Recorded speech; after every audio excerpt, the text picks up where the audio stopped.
एक समय की बात है, एक लड़का कहीं बाहर से किसी के घर में शादी होने के कारण शादी में उपस्थिति होने के लिए आया था। वह लड़का अपने दोस्त के शादी में जाता है और अपने दोस्त के शादी में शामिल हो जाता है। उसके घर से उसके दोस्त अगर काफ़ी ज़्यादा दूर हो जाता है, इसलिए वह जल्दी अपने दोस्त के घर में कभी आता जाता नहीं था। उसकी दोस्त की शादी थी, इसी कारण से उसकी दोस्ती ने ज़बरदस्ती उस लड़के को अपने घर बुलाया था निमंत्रण के तौर पर, और वह लड़का शादी के दिन अपने दोस्त के घर आया था।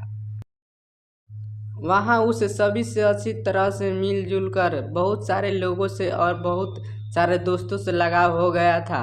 पूरी शादी होने तक वह लड़का वहीं रहा और उसके शादी वाले घर में बहुत सारे लोगों से बहुत अच्छी तरह से घुल मिल गए थे। लेकिन उस शादी में एक लड़की भी आई हुई थी जो उसके दोस्त के करीबी रिश्तेदार की बेटी थी। शादी में बहुत ज़्यादा लोग इधर उधर बिजी होने के कारण कुछ सामान को इधर उधर रखने के लिए वह लड़का उस लड़की से धीरे धीरे बातचीत करने लगा था। शादी का कार्यक्रम मात्र 3 दिन ही हुआ था।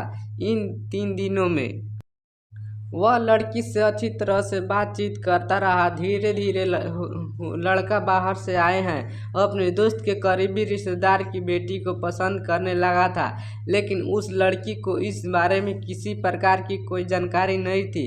वह लड़का पसंद करते करते उस लड़के का नंबर मांग लिया था और शादी के बाद जब वह अपने घर गया तो घर से भी उस लड़की से हम दोस्त के तौर पर बात किया करता था। उस लड़की के दिल में क्या था या तो लड़के को भी पता नहीं था, और लड़के के दिल में भी यह क्या था यह लड़की को भी पता नहीं था। दोस्ती के तौर पर करीब 1 साल बात करने के बाद लड़की की शादी कहीं और होने वाली थी, क्योंकि जो दोस्त के तौर पर बात किया करता था वह लगाव इस लड़की से बहुत ज़्यादा प्यार करता था।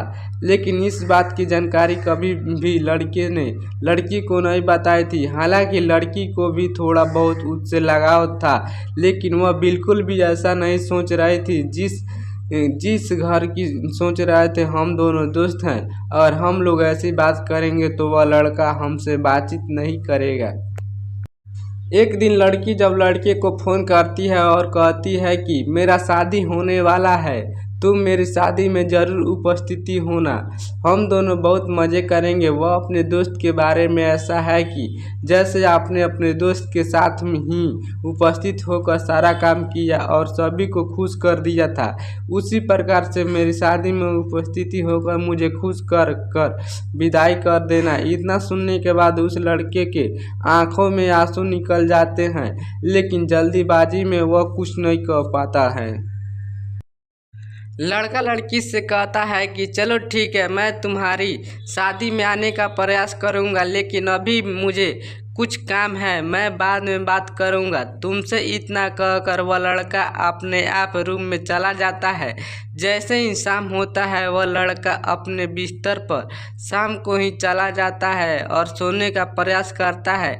जैसे ही वह सोने के बारे में सोचता है उसे उस लड़की की बहुत याद आने लगती है।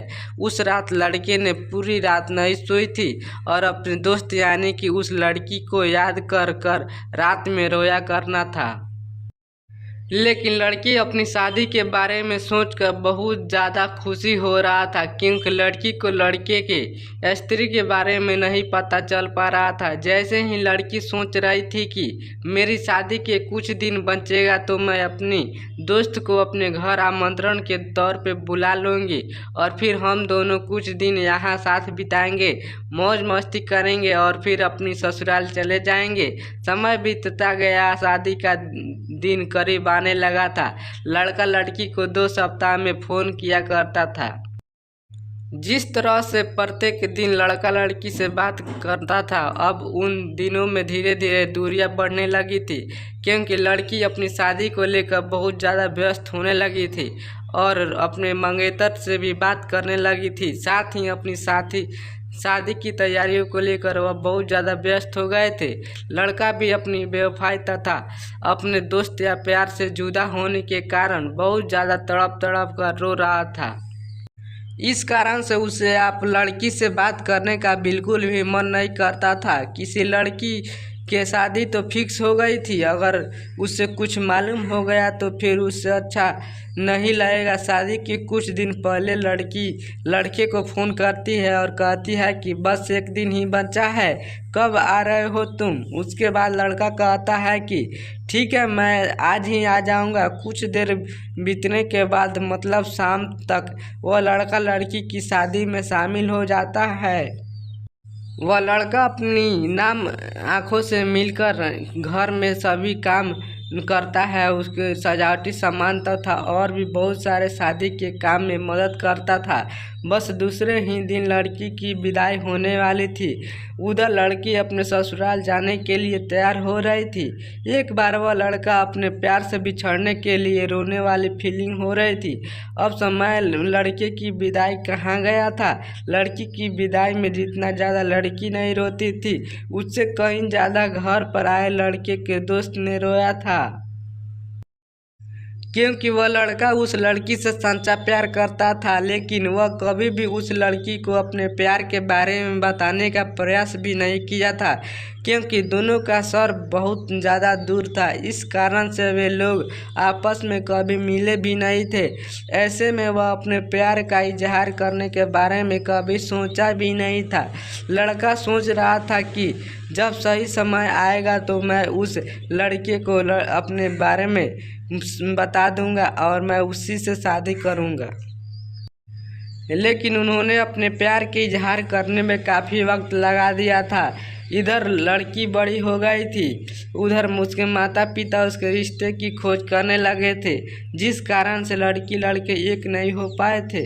इस कहानी में सभी प्रेमिकों को यही शिक्षा मिलती है कि आप जिससे भी प्यार करते हो, जिसके बिना आप नहीं रह सकते हैं, उसको बताने में ही भलाई है। कहीं ऐसा ना हो कि आपके कहने से पहले ही वह किसी और की हो चुकी होगी। ऐसा कोई मजबूरी होगा तो ही आप लोग अपनी प्यार से इजहार नहीं करेंगे। तो आई होप गाइस इस स्टोरी से आपको कुछ सीखने को जानने को मिला होगा। तो प्लीज़ हमारे चैनल को सब्सक्राइब कर लीजिएगा। मिलते हैं एक और नए वीडियो में, तब तक के लिए जय हिंद जय भारत।